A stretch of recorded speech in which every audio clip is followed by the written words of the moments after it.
That's your grandpa? Thanks.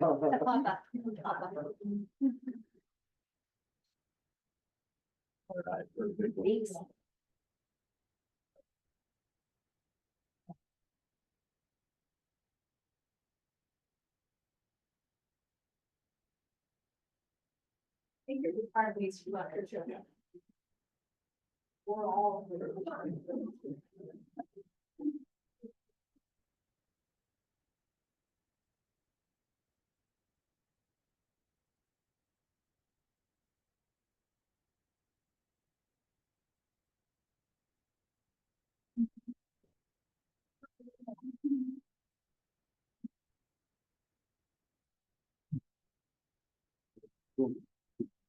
Somebody could put it in.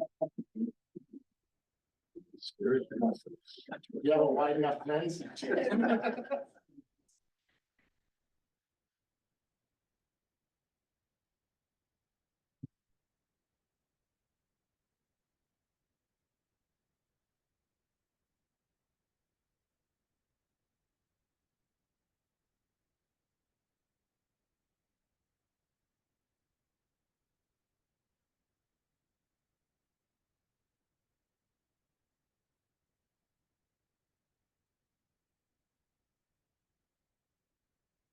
Thank you to the police department for being here. Thank you to Chief Wilson. 20 years is a long time in one position. He has been in many positions, every position in the police department. And we really appreciate him being here and serving all of us. Moving on to our business items. In Harrisville, we have a youth city council and we are going to have them report. And I see Ellie and Sadie. Okay, you two want to come up and report?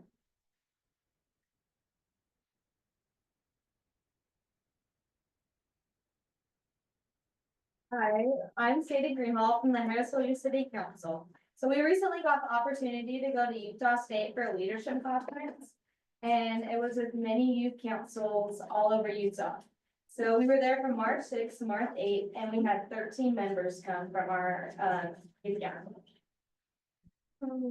If you don't know me, my name is Ellie, and like Sadie said, we got the opportunity to go to a leadership conference at Utah State.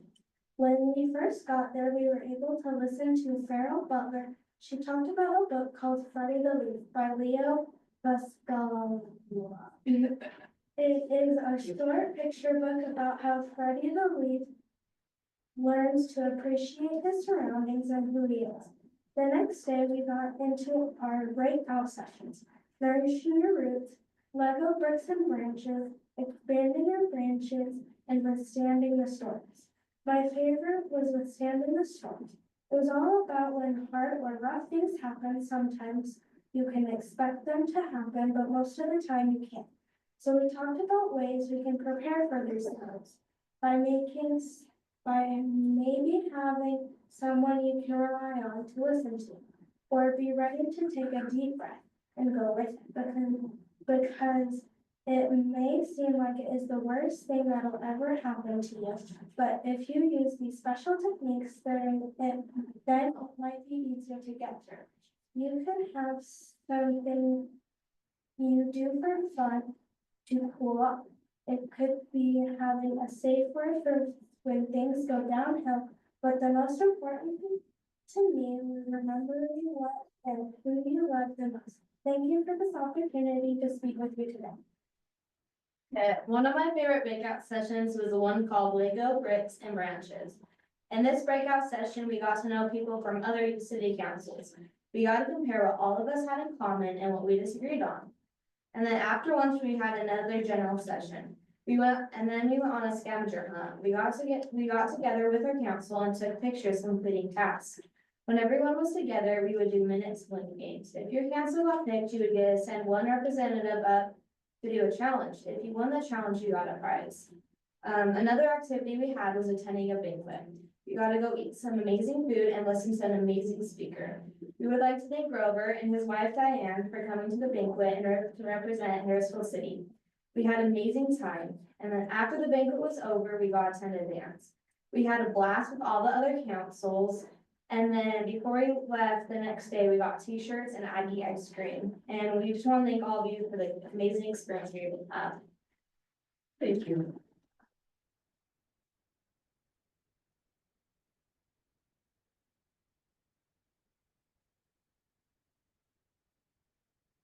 Awesome. I'm actually taking Lily's place tonight. Lily had another event come up and so I'm gonna take her place and report on some things she was gonna report on. I'm Elizabeth Hansen. I'm the U City Council advisor. And I just want to reiterate what those awesome girls just said. Thank you so much for providing the means for the kids to go and have this conference and have this experience. They just loved it. After working about 7 months to get everything organized and logistics in place, about 2 days before the conference, we had an unexpected family emergency and I was not able to go. So sad. I was very, very sad. But I asked 2 of my youth to step up and I said, okay, you guys are in charge. And they did, along with some moms that had planned on going. And they just took care of everything. And that's the caliber of youth that we have here in Harrisville. They just took the lead and they're like, oh, we really want you to come. Like, I know, so do I. But so I was very sad to miss, but I knew that these kids were in capable hands of their youth leaders and of these wonderful moms that took them up there. It did take we asked some of the moms what they thought of the conference, and these were some of the things that they thought were super beneficial for our youth to learn about while they were there. One of the moms said she was so impressed with one of the workshops that talked about goal setting and how they explained to the kids, you know, if they focused just on little steps at a time, they would achieve their goals.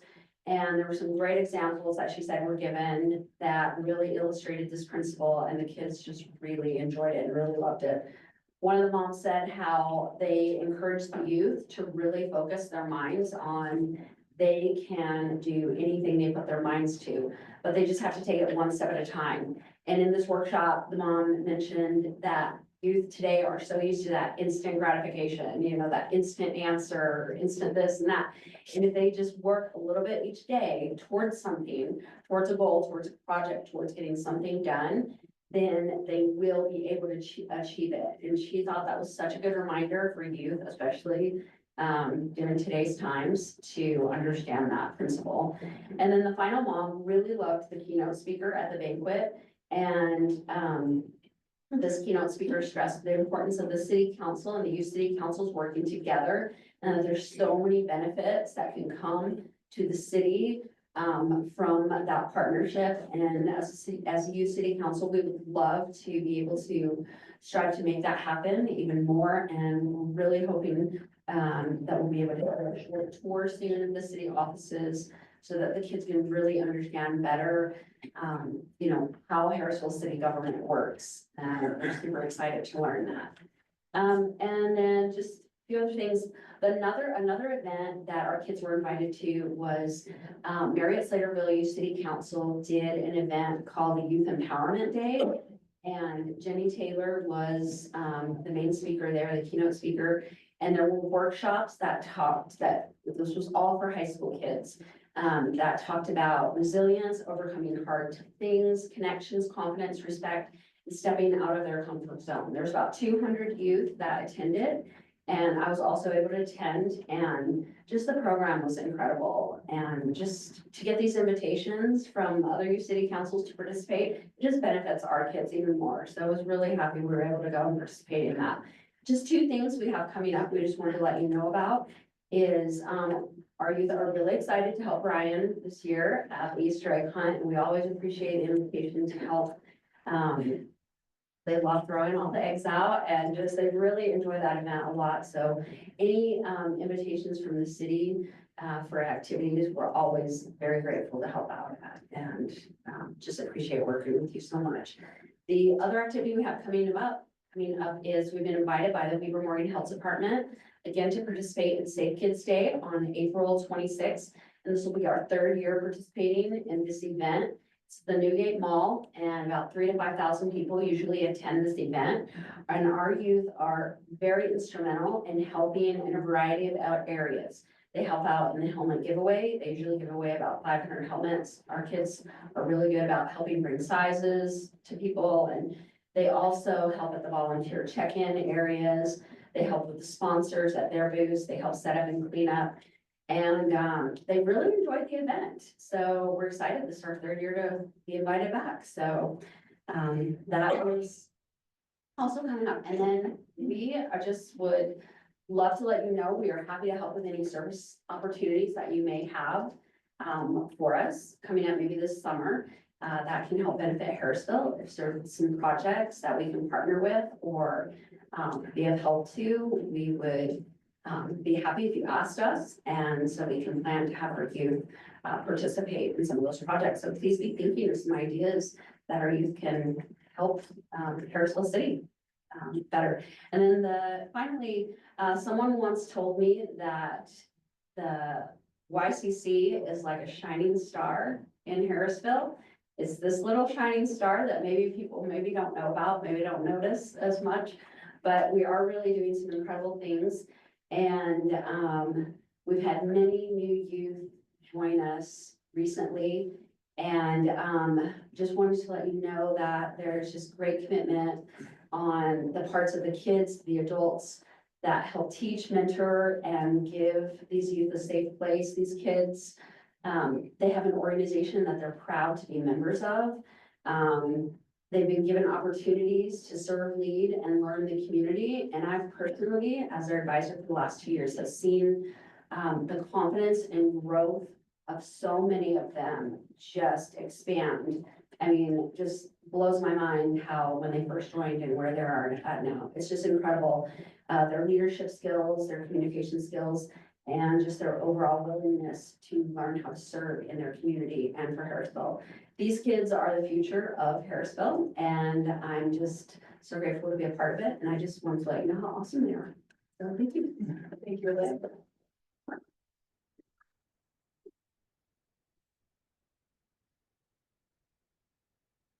I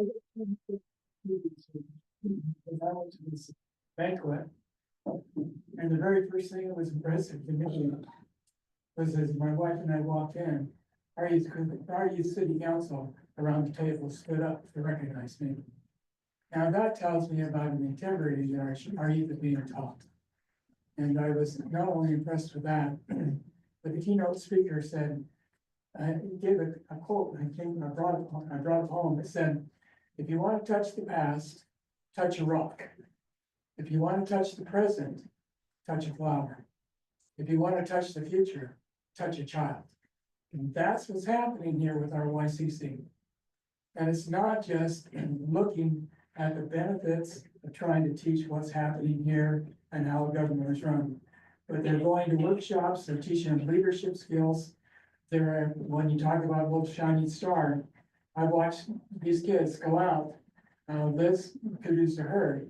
She's worked hard, but when she hands me a 3-page document of things that they have done this last year, line by line by line of different things that they've done, they're actively going out, not just impacting Harrisville, but the greater Ogden area too, because now they're interacting with all the other cities.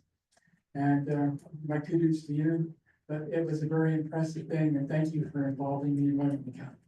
Just wanted you to know that. Thanks, Trevor. Our youth city council is awesome. I appreciate this, but.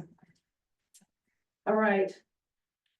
Moving on in our business items, item B is our 750 West Complex City Hall Public Safety Plan. Jenny. Thank you, Mayor. Good evening, Council. We're excited to be here tonight to show you, Chief Wilson and I have been working on a shared presentation here to update you on what progress has been made on the police public safety building on the 750 West Complex. So we'll go ahead and let the chief start with the presentation here about the progress.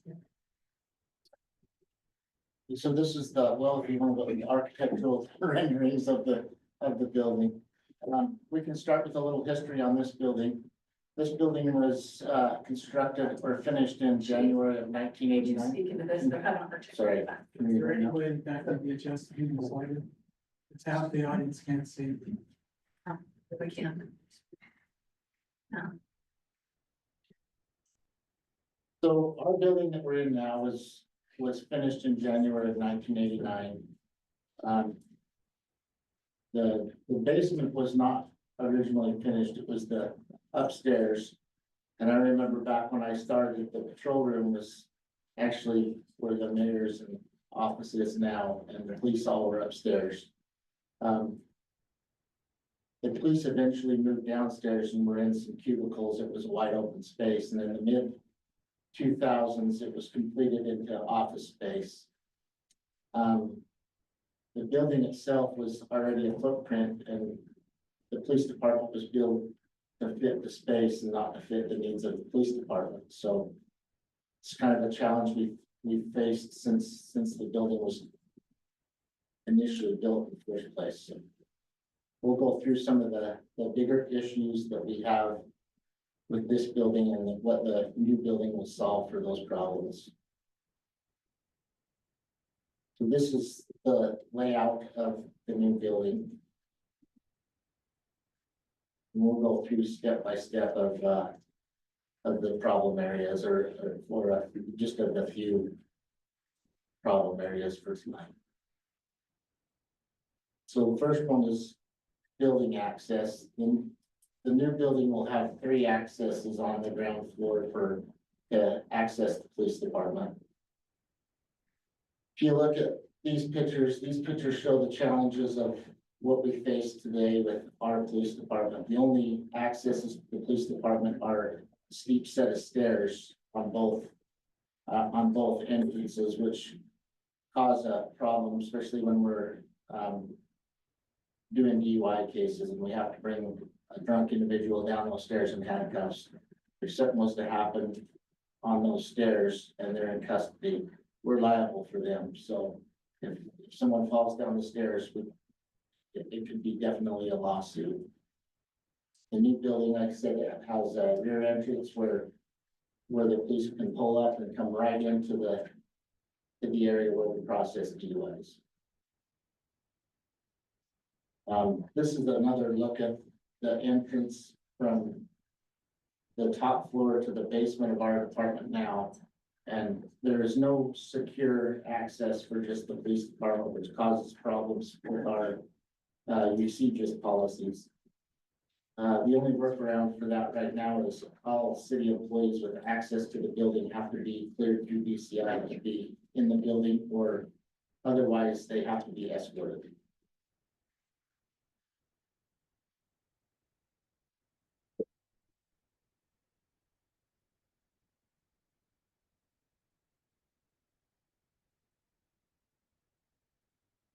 You want to back up? Yeah, we can go back again if you'd like.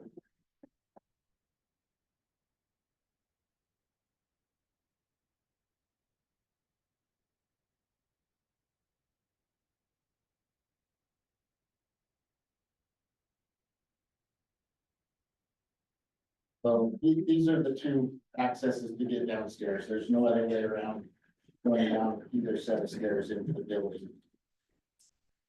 As you can see, the sign hanging on the wall down there is a policy that says that people can't be downstairs without DCI clearance. It's just a warning that complies with our DCI requirements.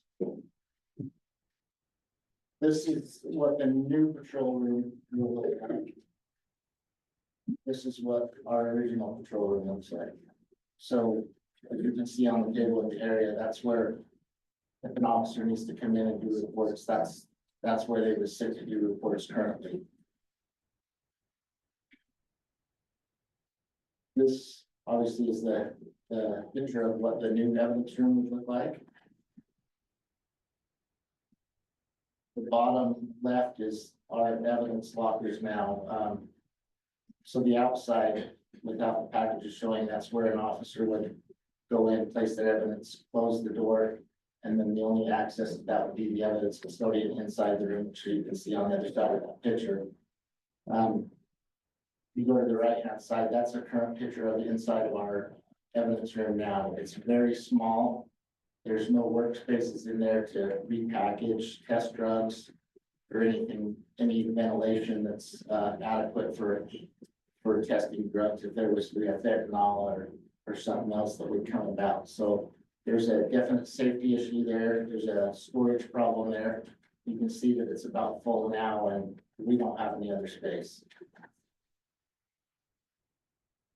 So this goes back into the control room again to show where this is also where officers are packaging their evidence and packaging the drugs and testing and stuff in the regular patrol room where everybody's at. So if you do have contamination, someone could come in next and not know something was there and be affected by that.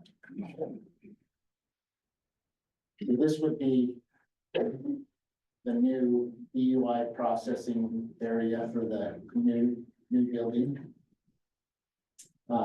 This is what we currently use. You got a bifold chair there with the toxilizer sitting next to it. And this poses several problems. There's no cuff rail or any way to secure a prisoner while you're doing DUI. We all know when people are intoxicated, sometimes they don't behave appropriately.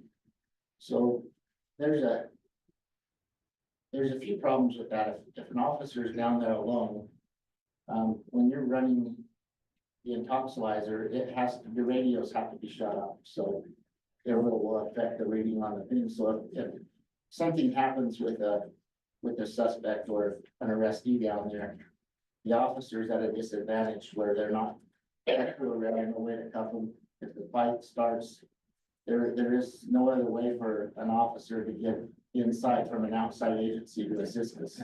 So if you have one officer on duty, there's no way for Pleasant View or North Ogden to get into that building to help that officer. These two are the hard interview rooms at the top of your screen. Those are used for suspects in crimes or the people that are not compliant. There's nothing on the walls. There's a table and chairs that are fixed to the ground so they can't be moved. The center area that's in between both of those rooms would be a monitoring area where if we're doing a high priority interview, another officer can actually sit inside that room and monitor that interview. And if they see that an officer has missed a question or something, then they have the ability to watch and listen in that room. The ones, oh, sorry, we can leave it here, that's fine. So the other interview rooms towards the front of the office are soft interview rooms. The one on the left would be used for victims, or we can process our sex offender registries and all that stuff up front now, instead of bringing them all the way through our police department to do these type of interviews. Currently, this is a picture of the detective's office, and that's where we're doing interviews of all types now. So no matter what type of person we're interviewing, we have to drag that person all the way through our police department, which should be a secure area. People should not be back in the police department that don't need to be back there. There's sensitive information, all kinds of things that they can see that these other two rooms up front are going to solve. The soft interview room on the right would be used for victims advocate to interview their people, and for us to do sexual assault or domestic violence victims interviews. The key to this one is a lot of times when you're dealing with that kind of incident, female will usually have their kids, and after some kind of an incident like that, they don't want to leave their kids alone. So the kids' room in back is a place that the kids can go play. There's a window that goes through so the kids can see mom and mom can see the kids to make it a lot more comfortable. This is the new industry standard on that type of thing.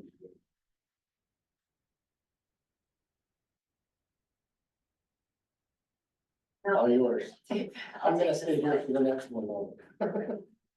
So the question is, what are the costs of this project, and what has the city already done and achieved moving towards this, and what does this look like moving forward?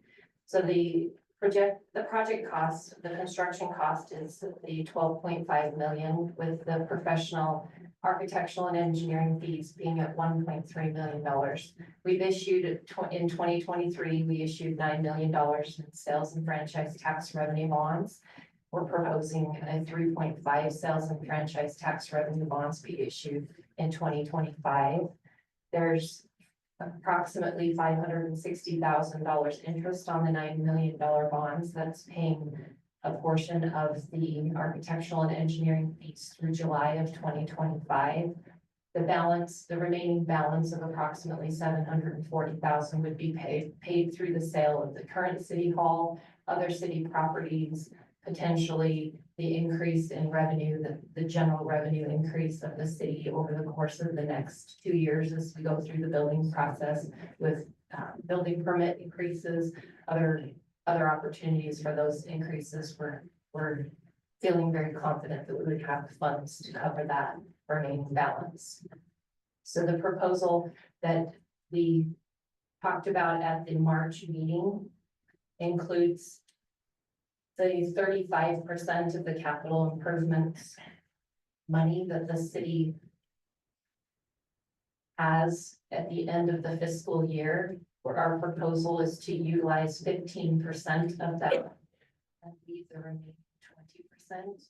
If we use as an example, the fiscal year 2025 budget, that amount is approximately $1.9 million for the 35%. So we are asking council to allocate the appropriate money from that capital projects over to debt service to pay the remaining bond payments for not only the existing $9 million bond, but the new issuance of the $3.5 million bonds.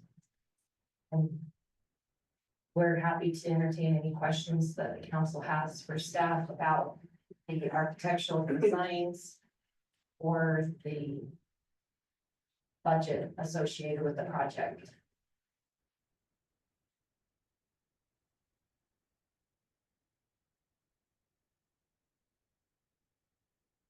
Jenny, what is our population here in the city? Approximately 7,000. And what do we expect to grow to? We're anticipating over the next 5 years, it will increase by about 3,000. Okay, Chief, how many officers do you have per 1,000? I'm sorry, I was looking at something. You were. How many officers do you have per 1,000 people? Right now it's approximately 1.78.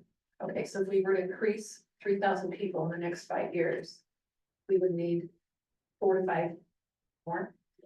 Okay. Right.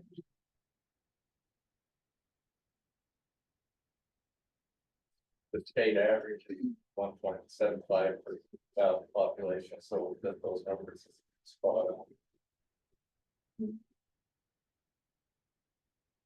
So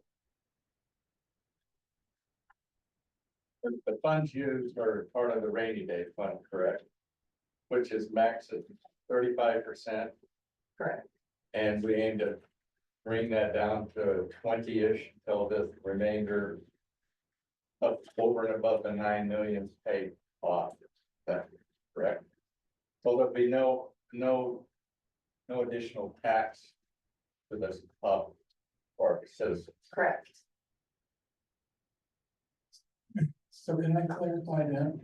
When we say no additional tax, is that any tax or, because sometimes we have to recoup like we did this last year, the recouping of money that we had lost in our budget. And that created a big stir over $50,000 or an additional $5. Is that, so when we get this, I want to just clarify, when you say no tax, we've also made a commitment that we would try to maintain an even Steven, but I know sometimes, help me, because I'm losing words right now, what I'm trying to say. I think if I'm understanding what you're asking is there a chance the city would go through the truth and taxation process? I think that would be council's decision to make, to maintain the rate that we've been doing, but the proposal that we're asking for this this evening, and the adoption of the resolution does not impose a property tax on the residents. Well, when I'm talking about truth and taxation, all I'm talking about is we're trying to just maintain what we have. We're not trying to impose more taxes above and beyond other than just recouping so that the city can continue to exist. Because in years past, city councils did not recoup that truth and taxation, and it buried us in the hole. We all are aware of that. It was 166% increase. Because we were buried so far, we could not do anything but raise property taxes in order to bring us out of the hole. And I was on that city council. I understand, it didn't matter which way. That city council was adamant that they would never raise taxes. And I'm just talking about recuperating, not raising taxes, but it's just the truth in taxation to maintain what we have. So I believe that would maybe be a separate discussion to talk about that versus, I don't want the two to be confused. No, and I As far as just we're want to make asking sure here. that I'm not talking about a property increase because we can't bear it. Right, we're not proposing that this project or issuance of the additional $3.5 million would impose an additional property tax on the public for this project. Now, in talking to you, you said that our rainy day fund is really a capital expenditure fund. The And I state, think there needs to be some clarification of what that money can be used for. yes, so the state requires us to adopt a capital improvements plan that we would allocate any additional funds that the city has as the rainy day fund is often referred to as. We have been covering debt service on the initial $6 million bond for the Public Works building using the impact fees that in the facilities plans, we had identified that project early on, and we've been making payments on that through the impact fees. And then the $9 million, there was a discrepancy in understanding with previous personnel, and there was a lapse in the impact fees. We made those corrections through the audit, and we are in compliance. There's no issue there. But we wanted to make sure that these funds for the city hall and the police department are coming out of the capital improvements funds. I think one of the questions we're getting is how all of a sudden we know those funds exist and we're a little in the dark as say a year ago. So that's a great question. Before we imposed the 166% property tax increase, there were no funds going into the capital improvements plan, or very little in years prior. There were no funds going in the years the city was receiving ARPA funds and CARES funds. Those funds were actually supplementing the city's budget during those years. There were a lot of years we were anticipating that growth would balance the city's budget. As we've seen, there's been a lot of delay in growth. We weren't proposing that we wait or anticipate waiting for large revenue rolls to come in for the building permits and things like that anymore. We have been balancing the city's budget with the anticipated revenue that we knew we needed to make that happen. So yes, to answer your question, Max, Councilman Jackson, we were balancing the city's budget to become healthy when we did the initial 166%. And we have had a healthy rainy day or capital improvements fund since we did that. And we are now proposing that we utilize that fund to go towards a need for the city to build a police department.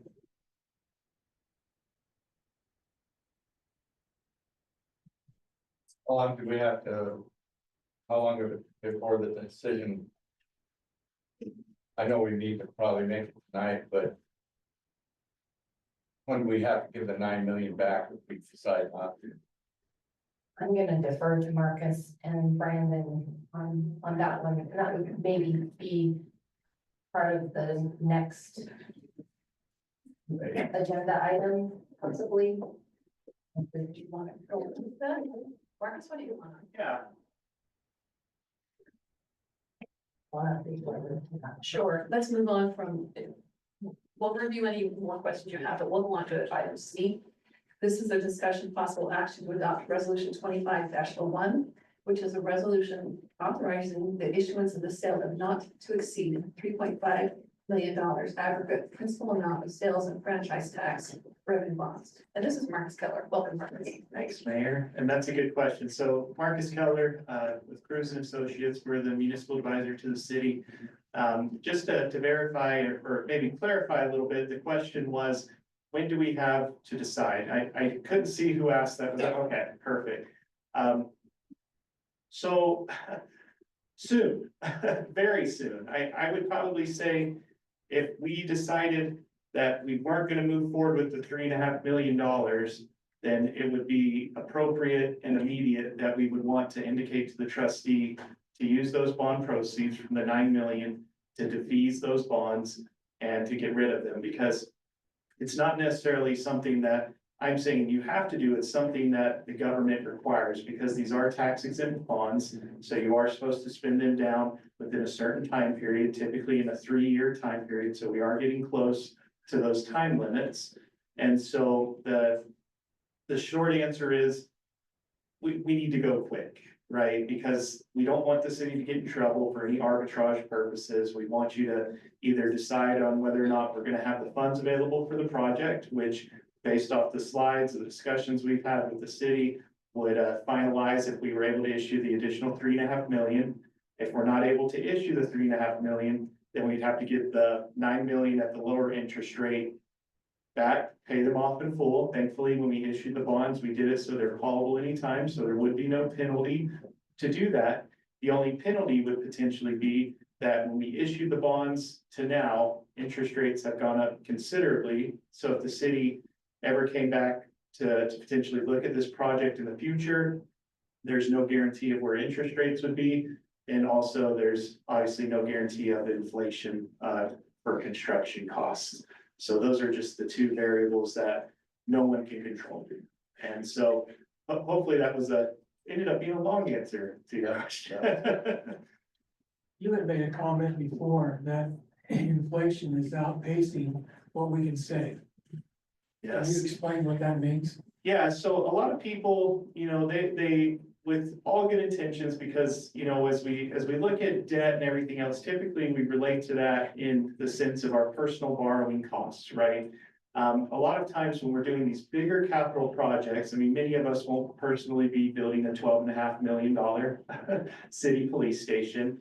But the issue is that, and we've run into this multiple times, and we'll give you an example. On a project we worked in down in southern Utah, it was approximately a $75 to $80 million project in 2018.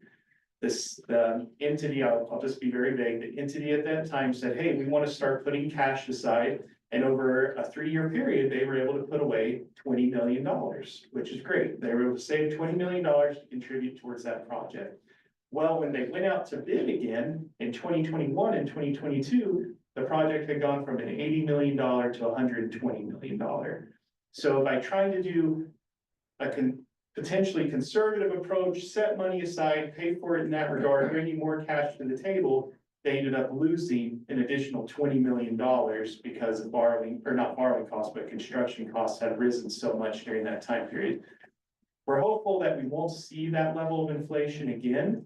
I mean, knock on wood, but we just don't know. But at the end of the day, especially since we've already issued the 9 million and we're kind of at that threshold, being able to use general fund balance to pay for this without having to go through truth and taxation to increase property tax rates to pay for this. With some of the other things that we've discussed, a prior meeting with the lender being willing to waive the coverage feature. So instead of doing lease revenue bonds, we're able to just do sales and franchise tax bonds. A lot of good benefits, good things coming out of it. It seems that this actually may be the more prudent of the two options, but at the end of the day, it's the discretion of the city on how they want to move forward. But we just try to lay out all the pros and cons of each option. So. I was looking through the notes and last month's meetings, and you talked about a 20-year bond. Yes. As I looked through what the resolution is, you moved it to 26 years. And is that because the interest rate was higher? So That's why 6 years all of a sudden popped up. correct. So I believe, let me just check my number packet here. Currently, we are running them as 20 years. We gave a little extra flexibility in case interest rates did go up because we're trying to hit that payment amount. So if, for instance, interest rates went up and to give you some unfortunate news, interest rates have been trending up. I'm not sure if you've seen kind of the tariff talks and everything else, but we wanted you to be able to have this flexibility to say, okay, instead of a 20-year bond, we're actually going to issue a 21-year bond, just so that we can keep that payment at the level so that it matches up with Jenny's reduction in the general fund to make that payment. So again, we put 26 as just a placeholder. Tonight at the meeting, if you feel like that's too much of a leeway, you can always adopt the resolution to say, well, we only feel comfortable with a 22-year bond, a 23-year bond. You can amend the resolution for that motion. We just think it's always good to have a little flexibility as we're looking at all the options. Similar as you'll see in the resolution, we also put 6.5%. That's just because of the coupon structure. We're actually anticipating these bonds to be closer to 5% over that 20-year period. So these are just figures. Correct. They're not to exceed amounts. So up to 26 years, up to 6.5%, up to a 2% discount. We just have to do that per state law, so we can do anything underneath that. How confident are we to build this for 12.5? Are we worried about going over that? So we told our architect a few months ago that that was our maximum amount. And so we've worked through the rendering that we showed you this evening is reducing everything on the project to put it to that $12.5 million number. So how they assess that is they put it out to a third party once they have their architectural drawings, and the third party assesses what the market's doing on those costs, and this is our best projection. So what are some of the things that we did to bring that down into compliance and cost? So some of the things that we did to I don't know bring, if you can bring up the. Sure, rendering. I'd be happy It to. might be easier to show up that one. So one of the things we did. If I pull up the total floor plan, it might be more helpful. So at the north end of the police department, we have designed a sally port and a proposed potential animal control facility if that were to become necessary. We've, of course, reduced both of those, taken those off. We reduced the square footage of the city council room. We had originally tried to estimate the size of the cabin because we use the cabin as a rental for the public. We were trying to keep that same square footage in the council room. So if the city were to ever need to use the council room as a rental facility because the cabin was no longer available in the future, then we would have that option. So we decided we would reduce that cost, or excuse me, the square footage on that area.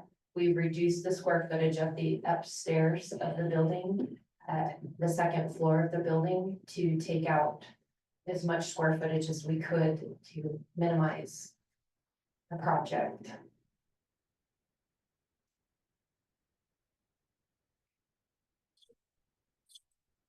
Oh, thank you. We also eliminated the we added it as an alternate, the perimeter fence around the compound as something that the city could put in the future. And covered parking. Yeah, the covered parking, I think we had eliminated the one.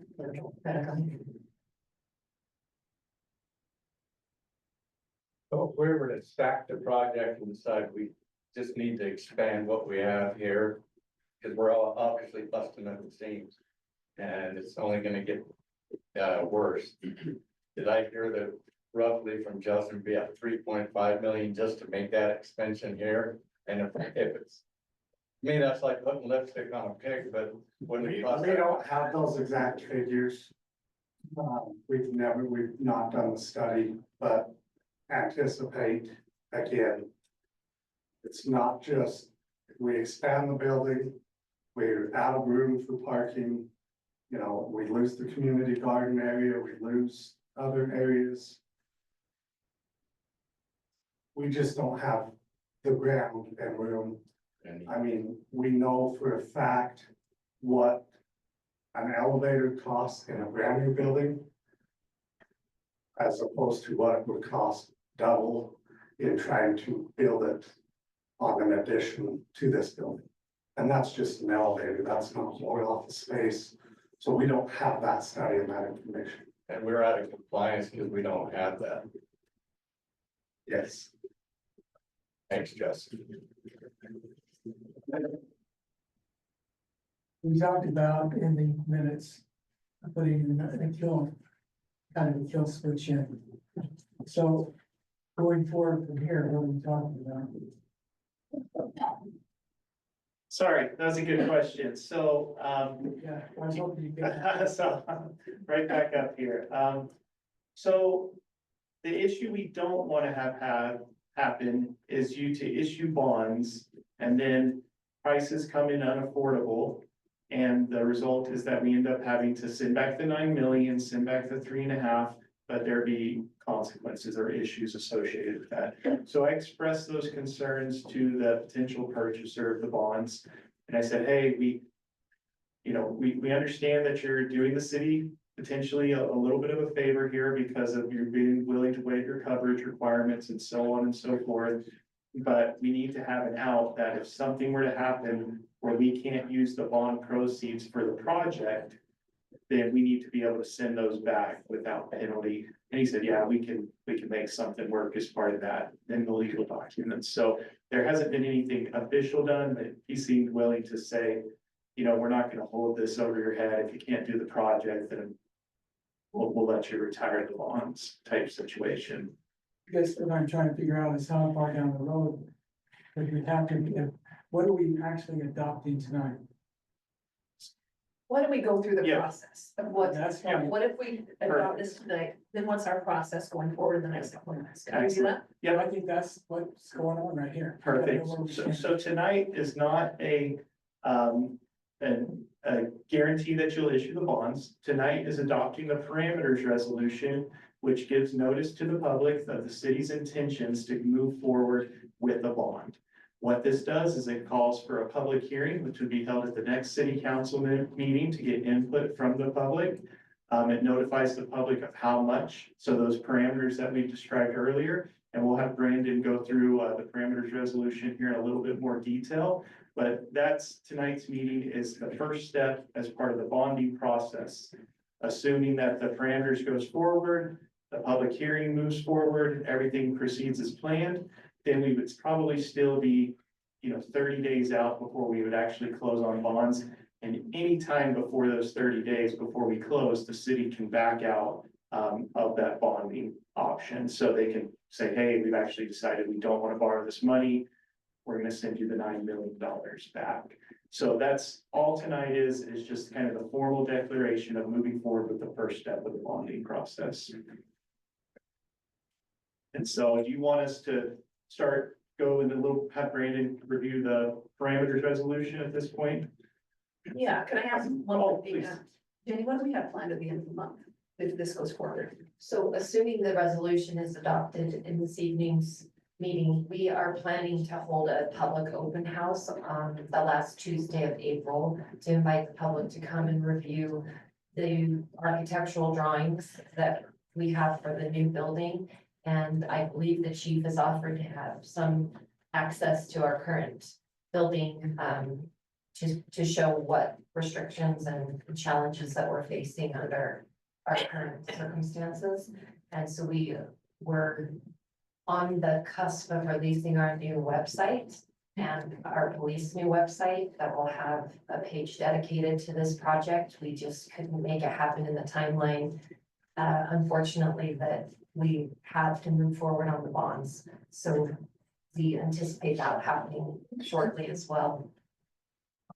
Mark, you had another part. You said you had other stuff that you want to talk about. I don't want to. So it's another item. Okay, so how do you do this? That was gonna be next. He's trying to go through first. That's okay. Anyway. Yeah, why don't you, Brandon, you should- I'm Brandon Johnson from Barnsley Johnson. We serve as bond counsel to the city. So this resolution, what it does is it authorizes or grants authority to the city to move forward with the issuance of the sales tax revenue bonds, but it doesn't obligate the city. As Mark has said, at any point before we actually close on the bonds and the city receives the money, the city can pull back. And that could be for, you know, things go crazy and interest rates go so high, it just doesn't make sense. Or if you just get a sense that the project isn't, you don't want to move forward with the project. Adopting this resolution tonight does not obligate the city in any way to move forward with the bonds. But it does grant authority to the city if you decide to move forward with the project and the bonds to actually issue the bonds. And if the city does move forward, going back to the parameters, the bonds have to be within these maximums that are set forth in the resolution. What those parameters are is a maximum principal amount of $3.5 million, a maximum maturity of 26 years, maximum interest rate of 6.5%, and a maximum discount or cost of the bond of 2%. As Marcus said, at least right now, the expectation is that the bonds will be 20, maybe 21 years maturity. Interest rate will be closer to 5%. And I don't think there's any discount, right? So there really wouldn't be a cost as far as a discount for the purchaser to buy the bonds. This also authorizes the holding of a public hearing that Marcus mentioned in May. It's required under state law. And so the next city council meeting, will hold a public hearing. There will be 2 notices that will go out related to this. One is the notice of the public hearing. The other one is just a notice that the city is thinking about or contemplating issuing bonds, a notice of the bonds. And that notice will contain these maximum parameters. And also information about how members of the public can participate in the public hearing or send comments to the city. Any questions for Brandon? Now, I noticed at the end of this document, it still gave the petition possibility. Yeah, the public wanted. For sales tax revenue bonds, that it's part of state law, that, yeah, they can sign a petition. The requirement has changed. It's now, the petition would need to be signed by 35% of active voters, in order to, have it, go on the ballot in November. But that is correct. The public has the opportunity, within 30 days after the posting of the notice to sign a petition. And if there are 35% of voters to sign it, the city couldn't move forward with the issuance of the bonds without putting it on the ballot. Okay. Well, go back to the question that you said that we have a growth pattern of another 3,000 people coming. I realize that's not right here, but it kind of is. Is that potential or is that real? I mean, you talked about how many different projects we have.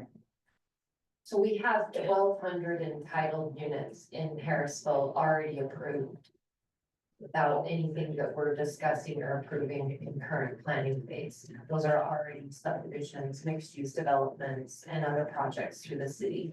So we're anticipating that the growth of Harrisville, when those projects are completed, will be around, we're only guessing, right? We don't know how many, but using an average of 2.5 to 3 people per home. Maybe that's a little generous, but we anticipate our growth to be quite significant in the next 5 years. As you can see, anyone driving through Harrisville, the Ben Lomond project is moving with 2 excavation teams working on that project. They have 2 phases already completed, final approvals, and they're submitting more phases monthly to us. We're moving very quickly on the Ben Lomond project. So what I'm seeing now, even as we go through Ogden, everything's going high rise. And that's not because they're running out of room and we're fortunate to have a little bit of land left. So due to the moderate income housing requirements for the city, we have passed and adopted these developments to meet those moderate income housing requirements. We do have area and space in Harrisville. We're being very protective of that space, particularly the commercial areas.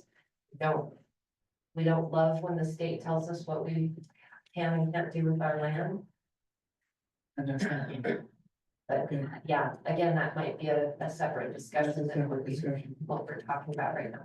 But I would like to clarify something. So if it does go through referendum and we do have to put it on the ballot, that's gonna be well past where we have to put the $9 million back. Is that correct?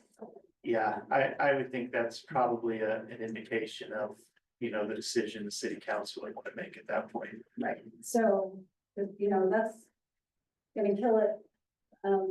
But I would also, so the stairs down, going to the basement, are they ADA compliant? So if somebody can't get downstairs, that opens us to a lawsuit, correct? Somebody falls and gets hurt, what's the slope on it, the stringers and the risers, do we know?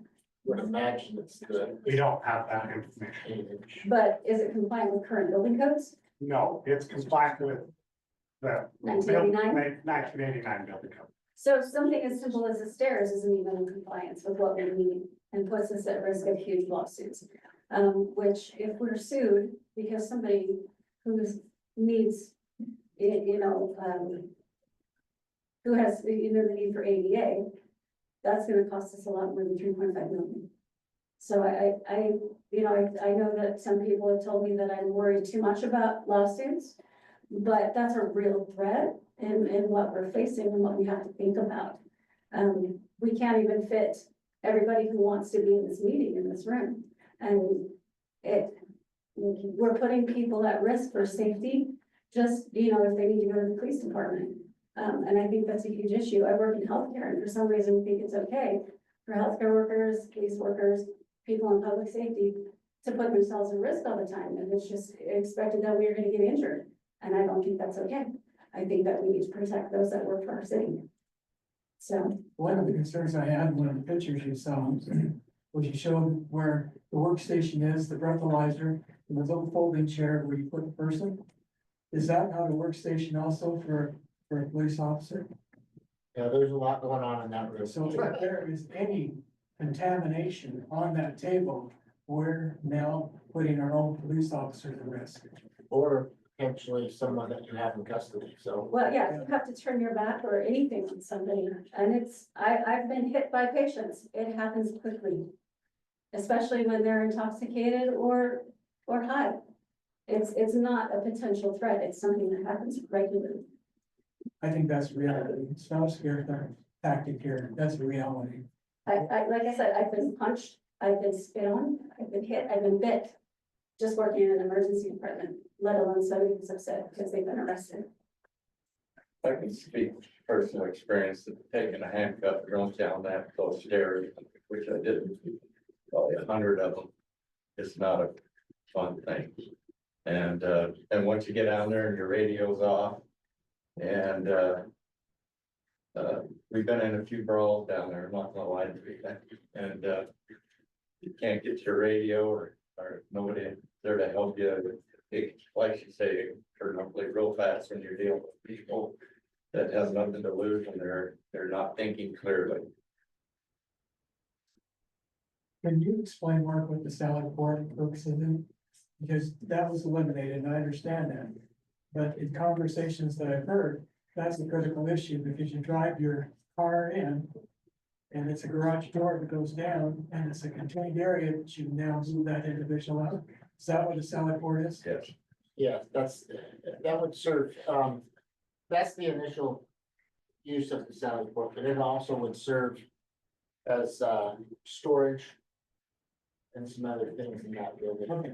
As we've designed this building, we've tried to design each space to be used in multiple places if we can. There was a lot of thought that has gone into the planning of this building. If you recall, there's 2 soft interview rooms up front. Those will be utilized as the defense attorney and the prosecuting attorney's office during court to use in there, so. If we can use rooms for multi-purposes in this building, we've made that. And still keep it. A restricted area. Yes. All right, Also, I've had some people bring up, possibly putting, a ramp on the outside of the building and with ADA ramps, for every linear 12 inches, you can only have a slope of 1 inch. There's just not room to do that on the side without doing some major excavation with multiple turns. So that's just not an option for the space we have available there in the parking lot. So I just wanted to answer that question that had been posed to me.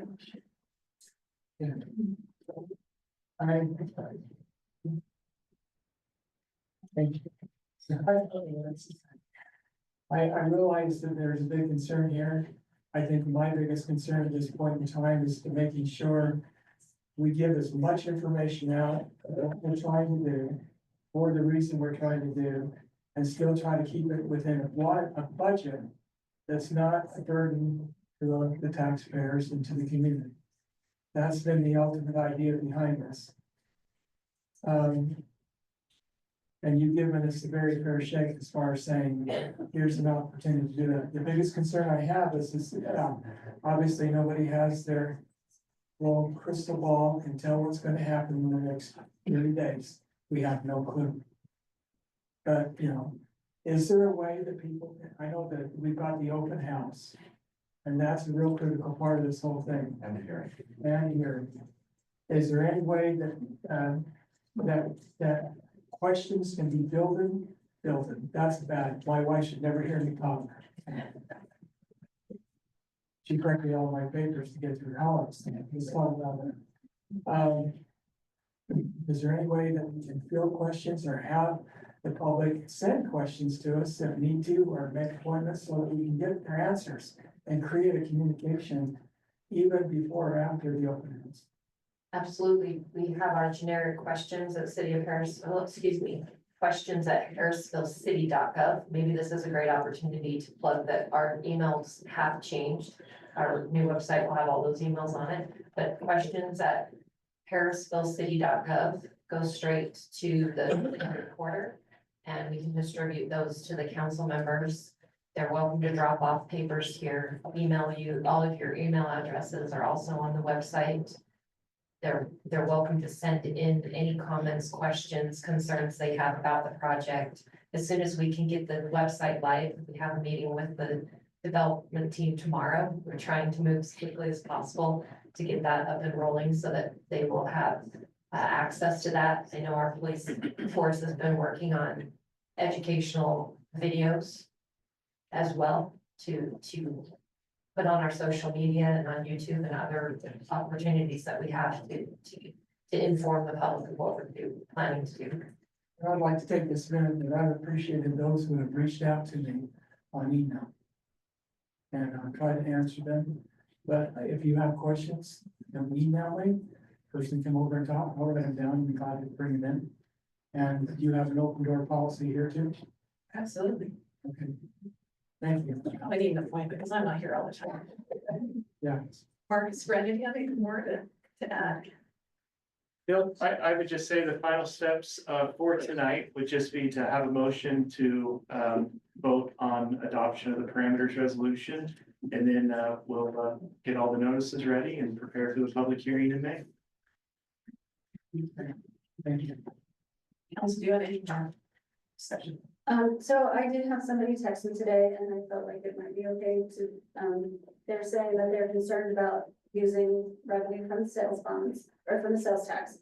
And, we need to think outside the box. One of the things they brought up was North Ogden, Pleasant View, we're talking about combining their police force. What would that look like if we were to combine with somebody?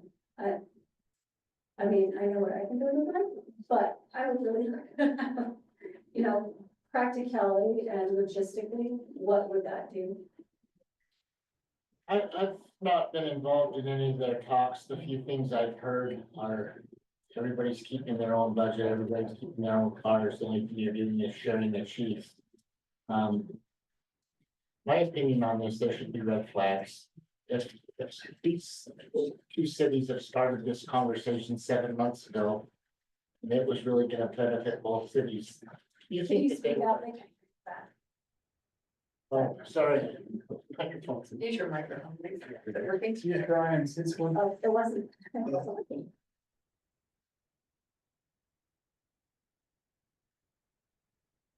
Just begin again. It's flashy. I'll stand up. Yeah, you go to the mic. You look good.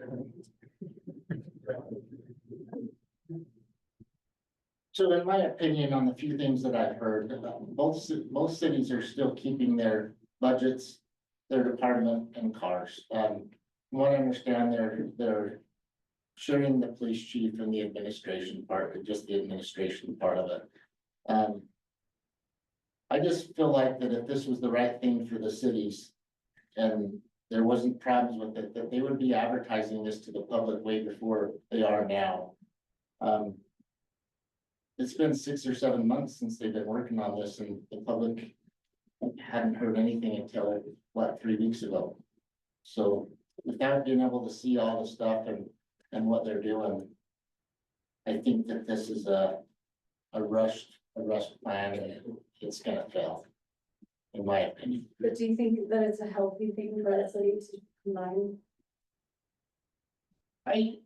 I disagree with combining. If people want a consolidated police department, it should be its own taxing entity or some facet of that. If you're gonna combine something, it should be combined. You should have one administration, the employees should work for one entity. This just creates problems, like promotions. So who gets what when 2 people are working for different cities? It seems like a mess to me. Well, I can parallel that because I was a volunteer for Harrisville on the fire department. And North Ogden controlled the budget. And if we didn't get it, it's because North Ogden, the city council said, no, it's not part of our budget, we can't have it. So therefore, it didn't benefit anybody. And so then going to the unified fire department that they've got now, solved a lot of that problem. But it hasn't been. But again, that's a tax increase, because it's a taxing district, Yeah, it's a tax exactly. increase. That's very important, that is a tax increase. So we looked at this and, part of like forming a district like Northview Fire. And, the problem with service districts is they have to be funded by, property tax. And lion's share of our funds come from sales tax. And it wouldn't work in that regard. And another thing is, when I ran a multi-county task force down south and was involved with a couple of others in my career, Grover is totally correct. The non-lead agency always feels like they're getting the short end of the stick. And that the largest agent, the largest city controls everything else. And it's just human nature, and we How don't does it be saving impact it. public safety? What's How that? does it impact public safety to combine? Well, I don't really think it would, because the idea would be to save a little money, and so you just got a few chief's positions and that'd be it. But the problem is, when we have a suggestion for our police department, we kind of lose our say when it's controlled by another larger entity. Their proposal also includes 1 officer per 1,000, which is well below the. Right, the standard. Okay, so in visiting with you, you have done something here that was very impressive of what you've done with training your officers. And I think we have a better package here because of what you have done. And it saves thousands and thousands of dollars. Can you explain that just a little bit here? I think the Please money. speak in the microphone. Sorry, I think the savings on money and training is is not what we should be looking at. Okay, that's fine.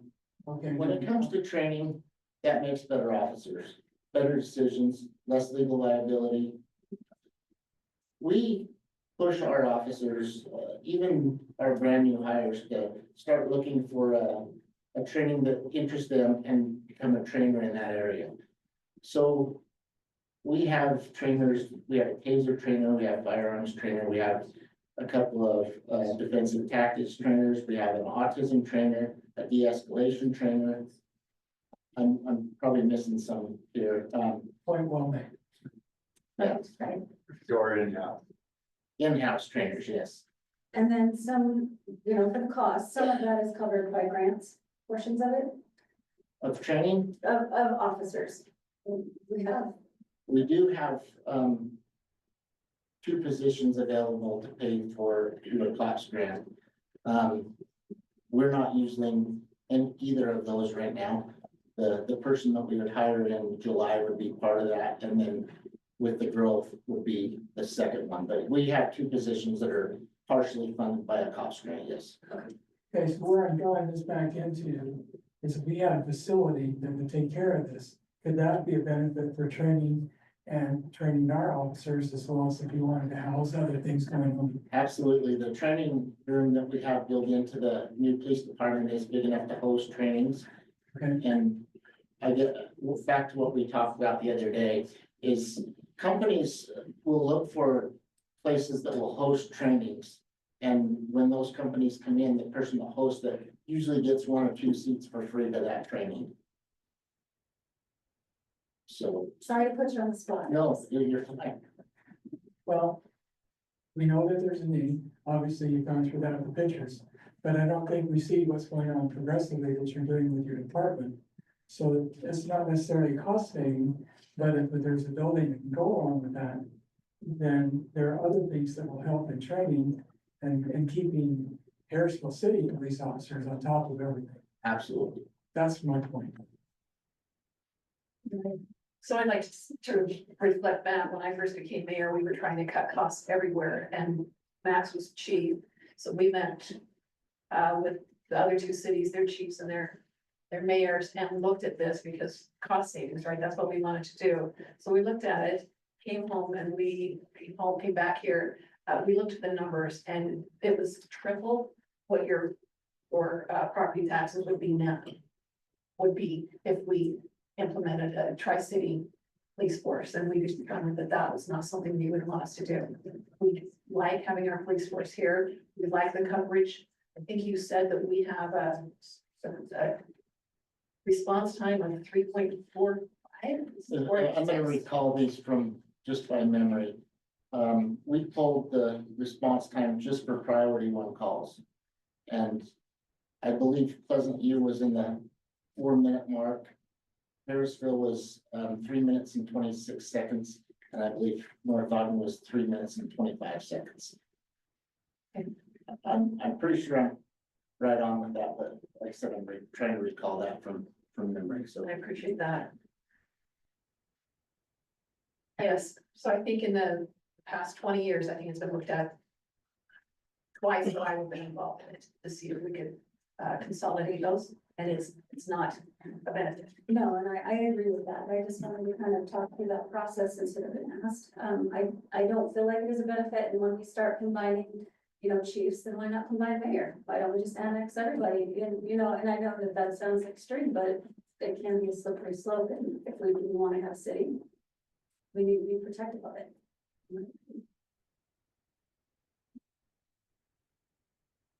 Thank you. Well, I think we need to, if you don't have any more discussion, this is a deep subject, we need to make sure we answer everybody's questions.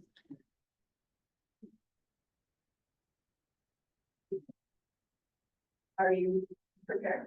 Okay. All right. You want us to make it? Is that what you're asking? I need a motion on, Okay, yeah. Item C. I missed that. Sorry. I'd like to make a proposal that we adopt the resolution 25-01 authorizing issuance and sales not to exceed 3.5 million aggregate principal amount of sales and franchise tax revenue bonds. Second. All right, thank you. This is a roll call vote. And I neglected to excuse Councilmember Weiss. Councilmember Fawcett. Yes. Councilmember Christensen. Yes. Councilmember Jackson. Yes. Councilmember Williamson. Yes. Thank you. That motion carries.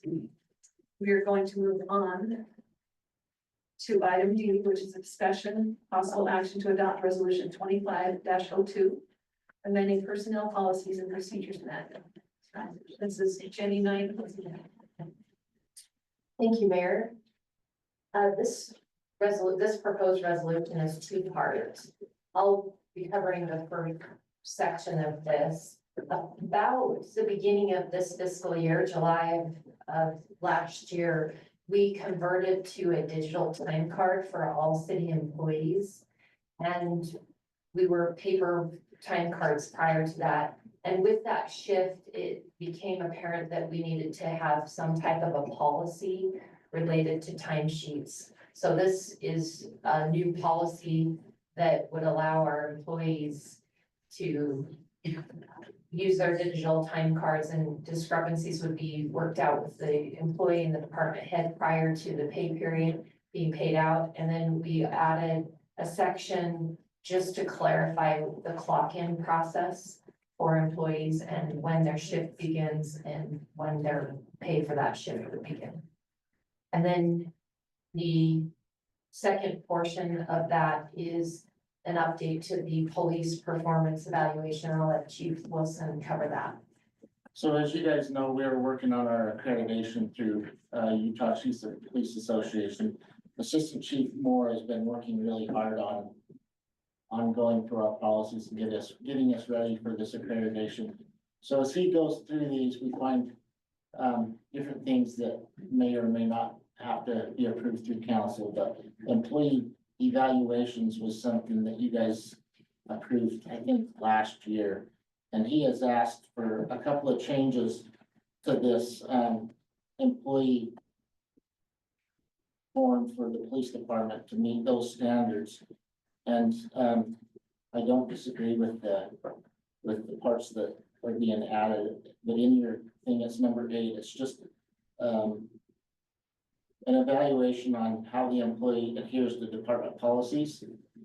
And the second one would be how the employee effectively addresses complaints regarding employee misconduct. Those would be the two added things that we've requested on our evaluations. Those are great additions.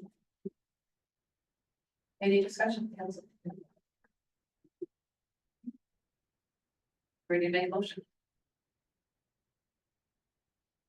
I'll make a motion to adopt resolution 2502, amending personal policies and procedures manual. I'll second. All right, I have a motion and a second. This is also a roll call vote. Councilmember Williamson. Yes. Councilmember Christensen. Yes. Councilmember Fawcett. Yes. Councilmember Jackson. Yes. Thank you. Motion carried. Item E, discussion possible action to approve modifications to the frisbee golf course at Harrisville Main Park. Bryan Fife.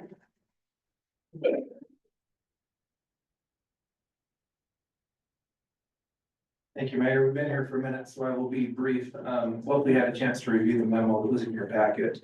My goal tonight is to just give you a little information, maybe a little bit of background on this golf course in Harrisville, if you weren't part of council when that went in.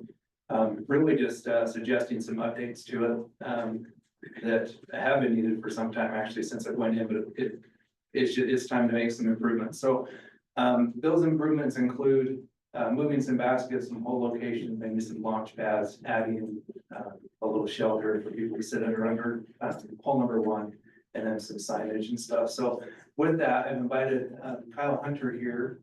Is Jake here? Oh, not Jake. Kyle is come on up, Kyle. Kyle's an avid disc golfer and is friends with Tait, who was the designer, the original designer of our disc golf course. So Kyle's prepared hopefully under a 5-minute deal here, presentation to keep it quick. But he's got a lot of the answers that you might have. And then we'll run it for any questions and go from there. I'm a public school teacher, so I can do this in 2-3 minutes. So I mostly wanted to discuss with you today that I don't know how much Harrisville is aware of the impact of the course on the broader Ogden area. This disc golf course was one of the first disc golf courses installed in basically Weaver County, and it is played very, very regularly. It means a lot to a lot of people. I learned to play there. I know a lot of friends that have as well. So I have some information in here that you guys can look at as you would like, but in general, disc golf is growing. It's the second fastest growing sport in the world, right behind pickleball, or at least in America. Go ahead. Yeah, so some context that we're building about 1,100 courses a year globally, or excuse me, in the United States. Harrisville's been here for a long time, and it's still very, very, very busy. Harrisville is doing its part. I think that's the main focus for what I wanted to say tonight, was that the course plans, the proposed changes that are coming down the barrel here are to just kind of continue Harrisville's role to be probably the most prominent course in the area. Go ahead. So again, I wanted to clarify that when there's an app called UDisc that disc golfers use to keep track of their scores, and Harrisville is very well rated. People love it. 5 out of 5, 5 out of 5. A friend of mine sent me this message when I asked him about what Harrisville means to him. Again, you guys can peruse this as you wish, but it's an important course. Go ahead. So this is some numbers about Harrisville course. I'm a course ambassador on the app. So it was last year played 7,000 times. Recreation hours, about 5,000 hours, 916 individual players, 13 million steps taken. Go ahead. But there's a surprise there. What UDisc, this company, estimates is that only 1 out of every 5 rounds is actually recorded. So what that really means is that 35,000 times people played the disc golf course last year, with 4,500 individual unique people playing it, equaling about 69 million steps. It's a very busy and very important part of the community. Continue. And just so you know, this isn't like, this is serving Harrisville. This shows you that about 45% of players come within 10 miles of the course. It's serving the people here, but also people in the broader area. Go ahead. So why are we talking about changing it, right? If it's wonderful. Well, the answer is because when it was initially designed, the pond wasn't there. And the city is growing. You guys have been discussing that at length tonight, right? So as you see here, we unfortunately got a 3-star pitch and putt. Meaning it's, they say since the redesign, when the pond went in, it removed some of the fun. It's a shame. I used to love this course. I still like it, but it has room to improve. Go ahead.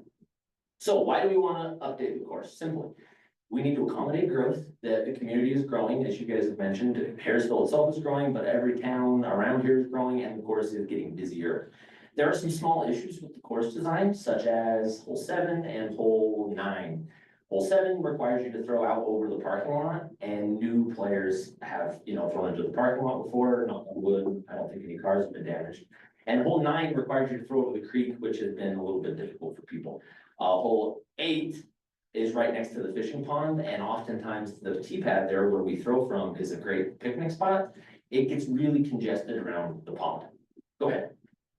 So the plan is to redesign the course. It's already been redesigned, and it will resolve these problems. It will allow us to play in a smoother flow. We won't be near the pond at all.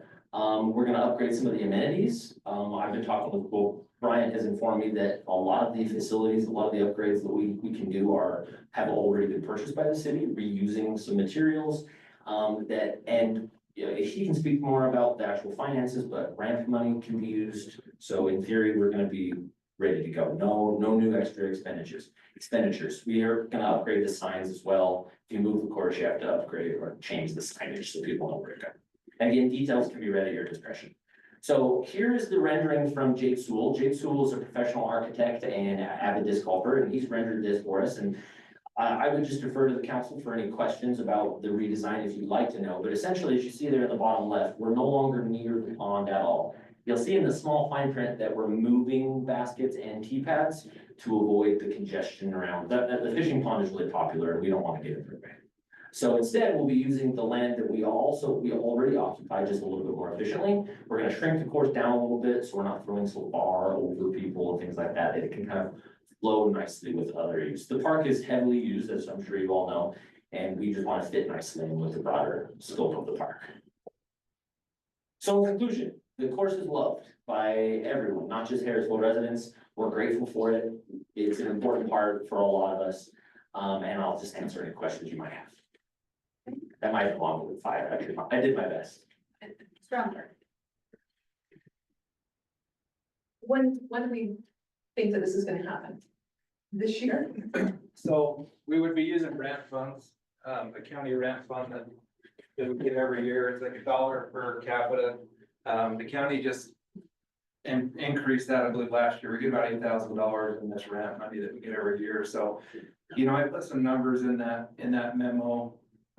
You know, I would expect probably to spend somewhere around $1,500 to do this. We have $8,000 that we have to use for stuff like this, so it's a perfect fit as far as finances go. This is what we use that money for. And when do you expect it? Oh, excuse me, sorry. So we'd have to wait till July 1st. We got for that. that, yes. Okay. And would we have a problem with tearing up the park to do this or just rearranging? The only tear up that may happen in the park, of course, it's gonna be dry because it's gonna be July, August before we get to this, so that we're not gonna be talking about ruts or anything. We need the backhoes and forks on it to pick up the concrete, launch pads and move those. I think there's just a couple that we would move, and if they happen to crack, we'll just reform it and build those. Council? Any questions, comments? Too many holes. Still 9. If it's here, as we expand different parks, is that something you want to expand? Yes, please. That sounds like a great idea. Yeah, I actually have created a community disc golf advocacy group. It's a group of people that are interested in growing disc golf as a sport in northern Utah. It fits really nicely with our environment, with lifestyle. It's a solo game, requires very little infrastructure, very little expenses. It's almost free everywhere you play. And we have a shortage of courses in Weaver County. We're underserved pretty significantly, again, which is why Harrisville is so important. But yeah, as we grow and parks are, you know, allocating, trying to serve people, that would be something that we would be interested in participating, whether that be partially funding, designing, advocating for any sort of growth that the city might be interested in. So really, this is just really information to help you, basically get your approval, right? Want you to feel like you're involved, and you have a say in something that happens in our parks rather than me just doing it. So it's really just information for you to help make a decision to back us into this. That's part. Thank you both. Well, I appreciate it. Go ahead, if you're ready to make a motion. Make a motion to approve modifications to the frisbee golf course at Harrisville Main Park. I'll second. Okay, a motion and second, all in favor? Aye. Anyone opposed? Okay, motion carries. Thank you so much. Item F, discussion possible action to adopt 1750 North Property Restoration Agreement. This is Jennie Knight.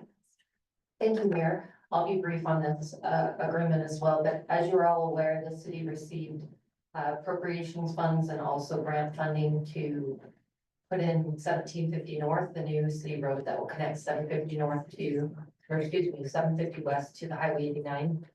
As part of that project, there is some limited impact to the neighboring properties, particularly related to the section of property that will be dedicated to the city for the roadway. So this agreement just outlines what the city is agreeing to do and with that impact to those neighboring properties. Any questions?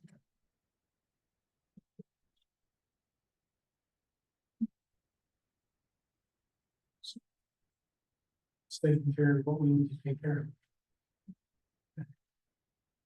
Do you need a motion? Yes, please.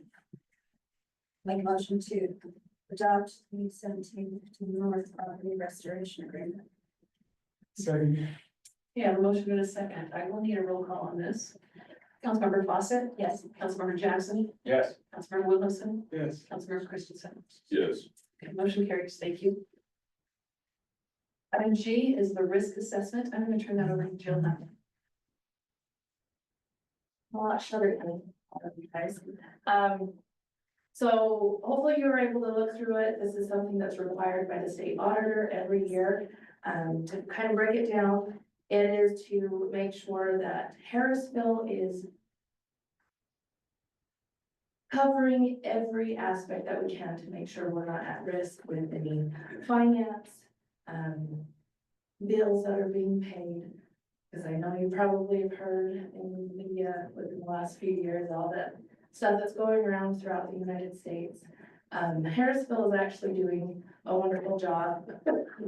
Part of that was we were able to break down who does the bank reconciliation, because there's me. So Jack helps a lot, and Jenny, the department heads are in charge of making sure anything that comes out of their budget, they're aware of, they sign for it, they let us know. So it's not just one person. This also makes sure that no one has complete control out of the budget. Also, another thing is the procurement plan, which you guys are aware of. A lot of our policies, we have trainings that we have to do every year, which you guys are a part of, and wonderful ethical papers that you guys have to sign. So on that last paper where it says the actual points at the top, you have, right, go up a little. Right there, you can see that there's anything lower than 200, we're at a high risk, and high, moderate, low.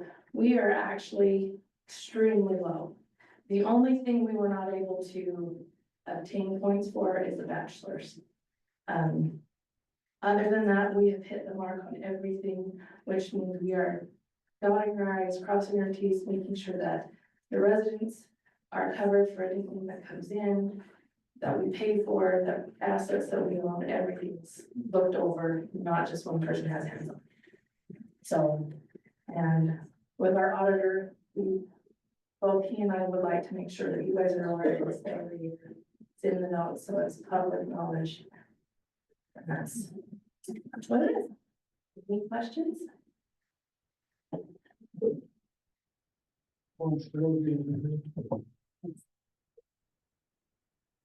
Bill? I would need a motion to accept this. I was just gonna say, is it just a motion to accept the risk assessment? Yep. I will do that. Maybe we should accept the risk assessment. Okay. Second. Motion and a second, all in favor? I, One opposed. Motion carries. Thank you. Moving on to item H, discussion possible action to surplus and purchase 2 police vehicles with motor pool funds. Chief Wilson. I'll make this one short too. I attended the Utah Chiefs of Police Conference, last month and was approached by our rep from Canada that said, we can still order 25 vehicles and they're gonna be switching to 26 here shortly. We are asking for 2 vehicles in next year's budget. What I am asking tonight is that we order those vehicles now and take possession of them in July. Just for reference, the new vehicles are quoted at $45,525. Last year, we paid $40,159. So there wasn't a huge increase, but we don't know what's coming for 26, so. I just went car shopping. It's a lot. Yeah, if they're giving us the price of the 25s now guaranteed, then I think we should order it. He also gave me an assurance if something does happen, if they have to be cut out of the budget, then they can get rid of them. So what are you asking We're asking to order the vehicles now and take possession of them in July. They'll replace other Oh, vehicles. yeah, I'm sorry. I'm trying to hurry too fast. So we will be surplusing 2 vehicles. And we're asking permission to surplus those now. As far as those go, we're still kind of looking to see which vehicles are better to surplus. So I just need permission to surplus 2 and order the other 2. Can I ask a question? Yes. All right, I know sometimes I'll get side comments from public that say, why do we keep buying brand new vehicles? I can't. How many hours and just the engine running goes on one of these cars. I would have to go and pull that. There's no way for me to tell, but we drive those cars for 5 years before we rotate them out. Okay, so they're 5 years old. Yep. Then they're rotated out. Okay, thank you. That was good right there. Can I just ask for clarification on the motor pool, so I can understand? We just control their own costs and so who wants to do that? Jennie, you gonna do that? Sure. The motor pool is not general fund money. The departments pay leasing fees to the motor pool for those purchases. And so on our 5-year rotation, where we take 2 out of rotation, we put 2 into rotation, those funds are coming from the motor pool. Those payments are made with interest. So the motor pool fund does continue to build as with inflation, so that when we buy and purchase vehicles in the future, we're able to afford them. And then ones that are surplus go back into that same pool. What's helpful about this, is you can use your motor pool anytime. I remember we had a drunk wreck into us and totaled 3 police vehicles at one time. And it was in August, just started the new budget year. And back before the motor pool, you'd almost have to, you have to reopen the budget and everything else to procure the new ones to get the insurance money and everything else. Having these motor pool funds available at all times, if you need them, at any time during the budget year process, they're there and available. Thank you. Any more questions, Council? All right. I will leave a motion. I would make a motion, the action surplus and purchase 2 police vehicles with new rental funds. Also, I have a motion and a second. This is also a roll call, please. Councilmember Jackson. yes. Councilmember Williams. Yes. Councilmember Christensen. Yes. Councilmember Fawcett. Yes. Motion carries. Thank you. Item number 6 is public comment. This is for those of you in the audience that would like to approach the council with any concerns. You have 3 minutes. Come to the podium and state your name. We will have a timer over here, so you can gauge how long you're talking, but that time is now yours.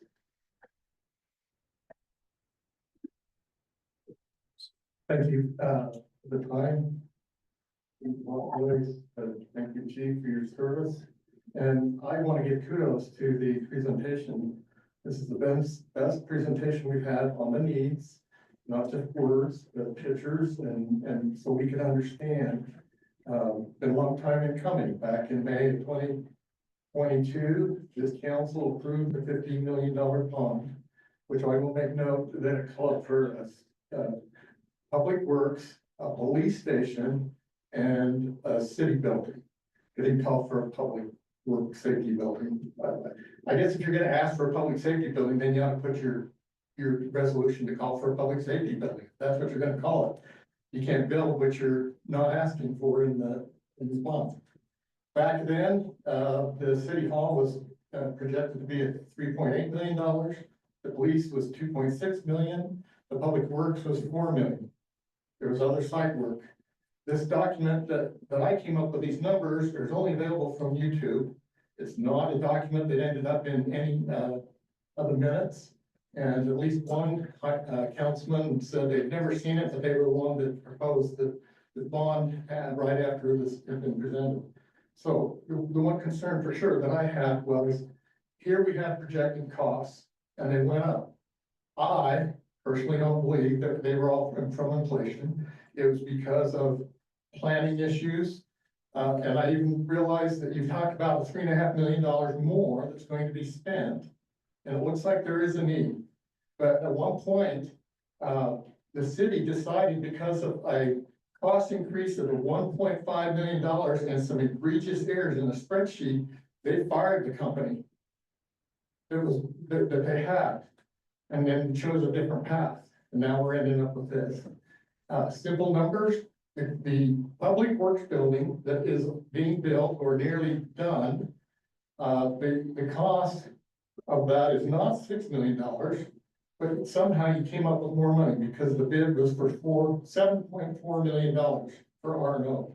So somewhere some more money come up, and we're finding more money that we can do other things. So it's good that there's been pressure. In the end, we're gonna make good use of what money we have. I just have concern that, what's the plan if it doesn't come in at 12.4? Because we already know the public works building went higher.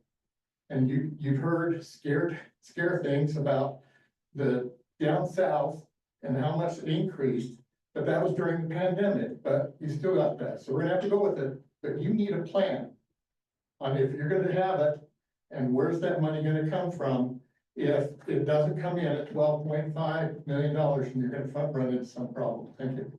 Thank you, Kevin. Sorry, Kevin Karras. Thank you. I want to know that. That's okay.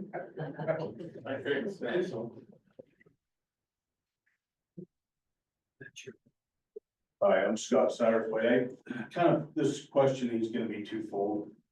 First off, I know it's what, 1.3 million, I think, for the architectural part of the building we're gonna build. If I remember right. Now, does that have a basement? I know there's some talk of an elevator. So my question is, it's so much more expensive to go up. I ran commercial jobs for Big D for years. I've been in the law enforcement aspect for 22 and a half years and retired. Okay. Now, I know in Davis County, in fact, my father-in-law was the general on it. It's a lot easier to remove a panel and add on if you don't landlock it or you've got the land to do that. It's much easier to expand, a lot cheaper. And I hope that was taken into consideration. Now, as far as where Max brought up, you've got, if you combine police services and you've got 3 departments or 3 cities, you're gonna have one main department that wants to run the thing. You're gonna have issues, guaranteed. You know, I worked at the terrace for 14 and a half years. There was a sergeant out there. There was, the promise that was made by Weaver County when they merged and they took over the police services, they would keep 3 officers out there. They didn't do that the first week of the agreement, okay? That's letting the citizens of Washington Terrace down. I don't want to see that happen here. The problem you have is when you have another agency take over police departments, that you're gonna have officers go, they could be in Pleasant View, they could be in North Ogden for a year or 2. They don't take the time, they're not in the city long enough to learn what's unusual, what's out of place. They're gonna miss a lot of stuff that they should be catching. And I got a lot of rapport with kids when I worked out there, and officers, the longer they're in a department, the more the rapport they get with the general public, more feedback they get. There's a lot of crimes. And I just think it, and then once you give up that, your police department, and turn it over to somebody else, it's gonna cost you 3 times as much to get it started again. So that's all we gotta say. Thank you, Scott.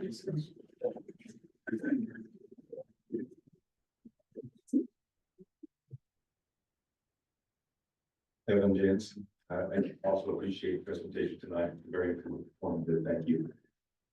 My point is that we talked about this 12.5 million, we can't exceed that.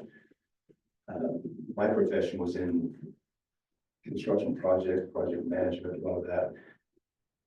You got to account for change orders also. There's going to be, every project we had, no matter what, it's always at least a 10% change order. So I think it's got to come in at 11 million in order to stay in budget.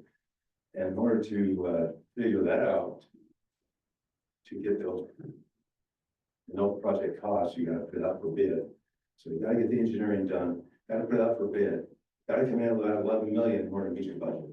So I don't know the timetable of when the bids are going to be due, when the engineering is going to be finished, they go out for bid, but that's got to be, we got to talk about that. You got to know that, which dates. Thanks. Thank you, Kevin.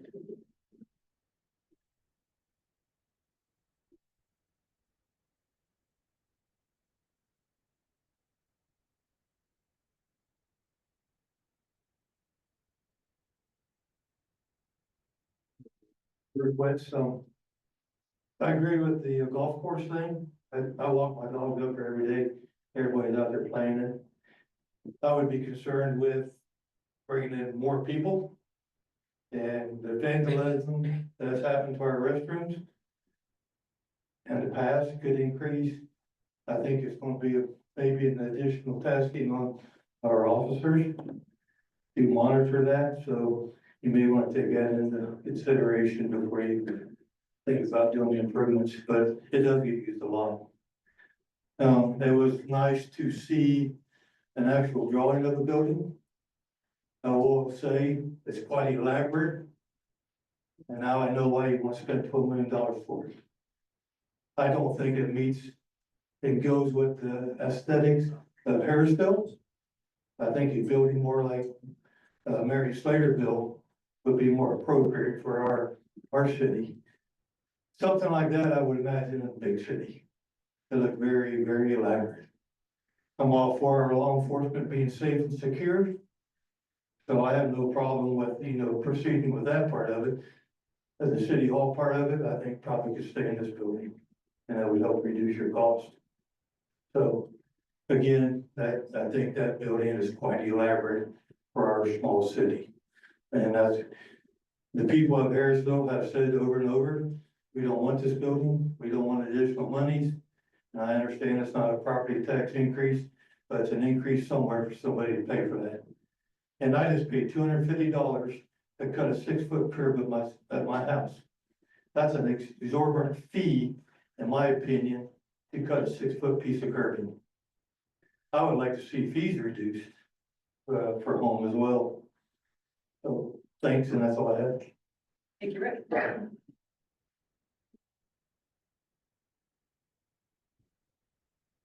Hi, Frisco. I agree with this gentleman. I think the building's a little elaborate for our city. I understand the need now for the police department to have better building, but I don't know that I think that the city building, City Hall, needs to be nearly as elaborate as it is. And I wonder if that were removed, if we could stay within the allotted budget, even within the 9 million. Second, if you go into the rainy day fund, 15%, and there are cost overruns, you don't have that capital fund to go into for cost overruns, and that's a problem. And the third thing is an entirely different topic. The new presidential administration is cutting a bunch of federal grants, and there has been federal grants allotted to this city to put in storm sewer and sidewalk and curb and gutter on 750 West. I wonder if there's been any word on whether those grants are impacted. Thank you.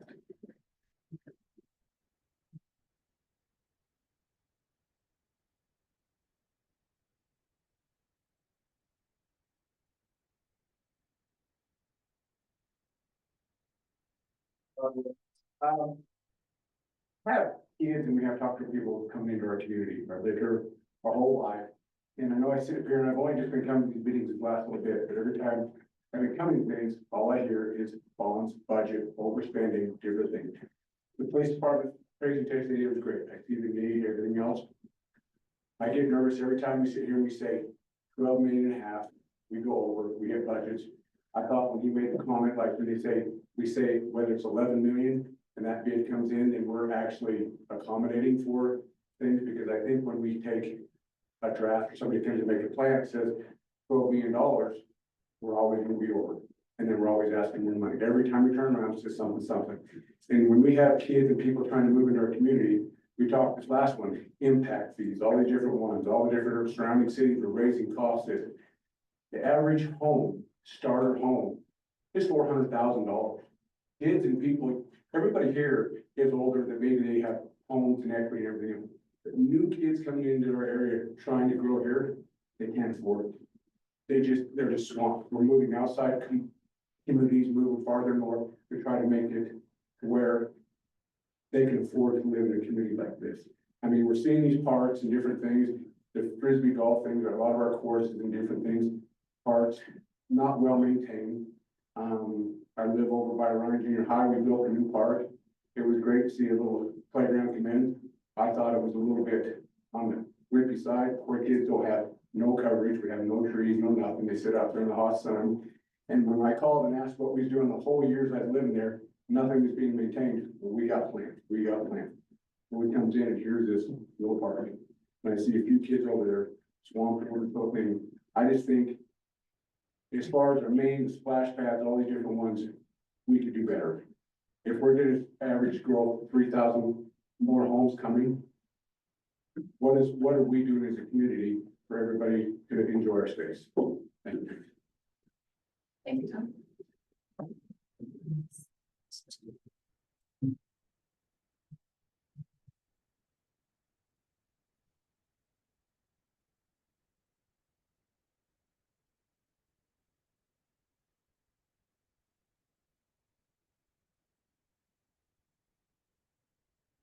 Dave Nielsen, when I look at the presentation on the police station and whatever today, other than the stairs issue, I have a, you know, when you mentioned the lifetime chair, it's sure easy to fabricate a chair if that's the issue. I'd like to hear statistics on how many times you have drug issues. You know, when you talk about multiple surfaces and you can create rooms that do multiple things. If you have a constant stream of felons and drug addicts and with whatever, I'd like to know about it. Maybe I'm naive and living where I live, but I don't see all of that. But to me, it looks like to me, you can have a couple of rooms made for special uses and have those chairs or whatever. And especially on a new building, you can reduce that right now by having that. To me, it's just common sense. You get good people together and I can create solutions to those problems rather than have a way expensive issue. That's. Thank you.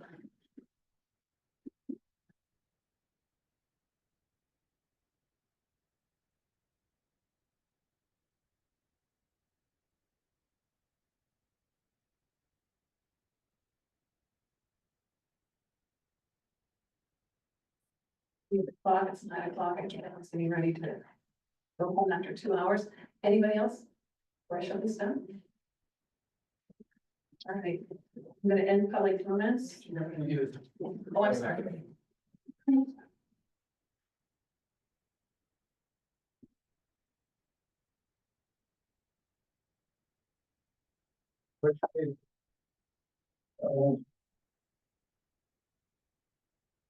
gonna introduce Clay Barrow. Mayberry, yeah, that's great. I've been listening to the conversation tonight and I appreciate the committee asking a lot of questions about the money that we're gonna borrow for the police department. I haven't heard anything about the municipal building tonight. And I'm wondering if that's in the background of spending another, I don't know, $20 million for municipal building after the police department building. I haven't heard that tonight. With all the comments that everybody's been making of how we're gonna pay for just those few items for the police department, what's gonna happen for the municipal building? If this municipal building gonna stay here and accommodate whatever we have here? Or are we gonna go in and debt again for another, whatever? You know, it's gonna be 20 million. And there's no way you're gonna get these, comments on how much this police department's can get a set amount of how much it's gonna cost us. Cause you're trying to get R&O to do this project, and R&O does not give you a permit or a solid. This is what it's gonna cost you. It's gonna cost you whatever the percentage is over and above whatever the cost is for the materials and all the things that is gonna make that. So you're not gonna get a set amount that it's gonna cost you 13 million, whatever it is. But I was just curious to find out whether or not the municipal building is on the back burner or is it in the forefront? Or we just not, are we forgetting about it? Something like that.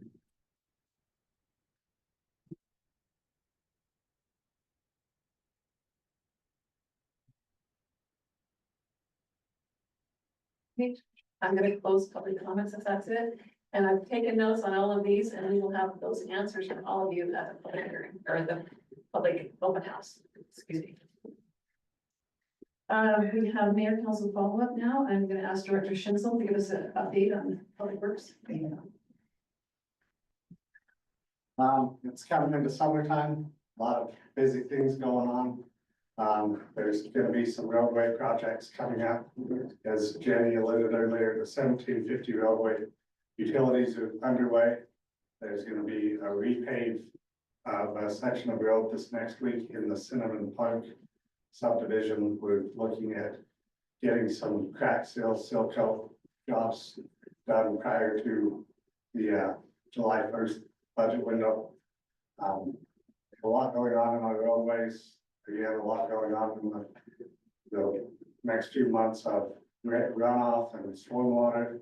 And then, as always, being very vigilant on keeping our sewer system flowing and working properly, so we don't have issues that back up our residents and causing issues with those. Thank you. Chief. Yeah, I don't have a bunch more to cover. I think we covered most of what's going on this month in this. Like I said, we're going ahead with accreditation full steam and trying to get that done as our main goal for the next couple of months. All right, thank you. Director Fine. We just got the Easter egg hunt on the 19th of this month at 10 a.m. We've gone through a lot of strides the last couple of years to make that accommodate all the people that we have come to that. It's turned out to be a really good event that goes every single year. So I'd encourage you to come and support that as well as the public.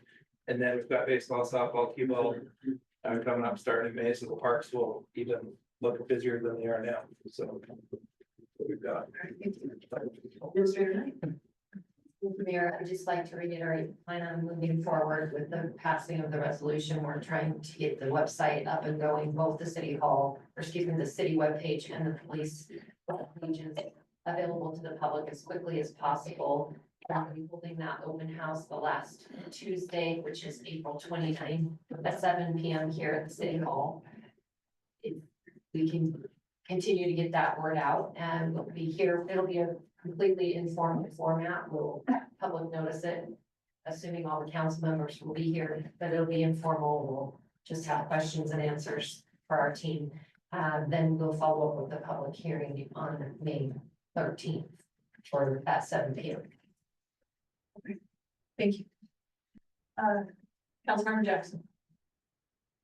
Had a great senior lunch. I want to thank the Marbles here for helping put that together. And named it went okay. Despite I was in charge. It's always a risk there. Like to encourage all of you that have reached senior status, come join us at the cabin at noon on the second Tuesday of every month. Like to have you. Thank you. Councilmember Lawson. Councilmember Lawson. Actually, I do. It's the light out here. Why have they taken it up and down instead of the red? I go everywhere else in the city and it's yellow.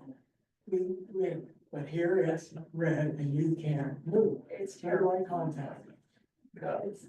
I know. It's UDOT. And we, if you won't have to call UDOT, Already done that. yeah, we'll do it again. That's good. We don't need an official adjournment.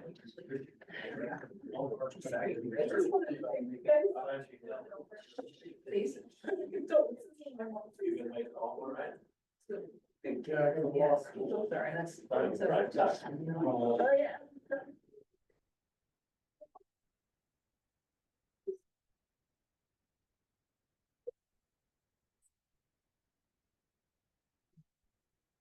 And I am done for the night. Thank you all very much for being here, and once again, we congratulate Chief on being here 20 years. We appreciate all of this. Thank you very much. Hopefully I'll meet you for a few more. Oh,